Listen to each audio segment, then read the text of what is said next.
Info 228 du Sénégal. Sen bi leen jox xibaar yi wér te wóor. Info 228 du Sénégal. 18 500 milliards de dette 18 500 milliards de dette la fi Macky Sall bàyyi doog a dem lan mooy dette bi mooy taax yooyu ngeen di gis ci Diamniadio ci la bokk.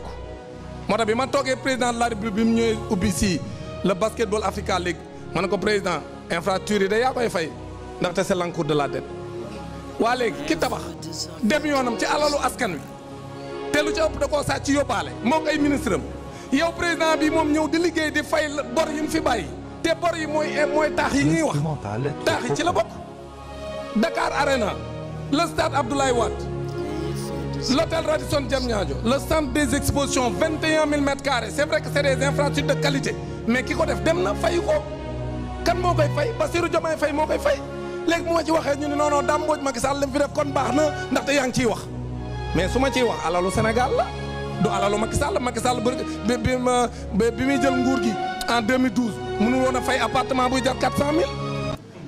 kon tey bu ma nee dem yóbbaale ay milliards ça veut dire que alalu askan wi la yóbbaale mais infrastructure yi du alalu Macky Sall il faut pour mu leer ci bopp Sénégalais yi bala maa dee bu ma ci waxee rek ñu ne voilà Dame Mbodj nag mi ngi reconnaître que Macky Sall liggéeykat la. mais c'est tout faux infrastructure yi ñun xam nañ li ci nekk infrastructure yi dañ ko surfacturé infrastructure buñ la ci jël buñ la nee 40 milliards la ci def boo xoolee laaj ab architecte bu xam wala koo xam ci BTP la nekk danaan la infrastructure bi mënoon na ko def ci moins de 20 milliards mais mu jël sunu alal caxatee ko dem yoonam ba noppi fayu ko bi muy dem parce que jot na cee fay tuuti mais lu ci ëpp. Info 228 du Sénégal. Sen bi leen jox xibaar yi wér te wóor.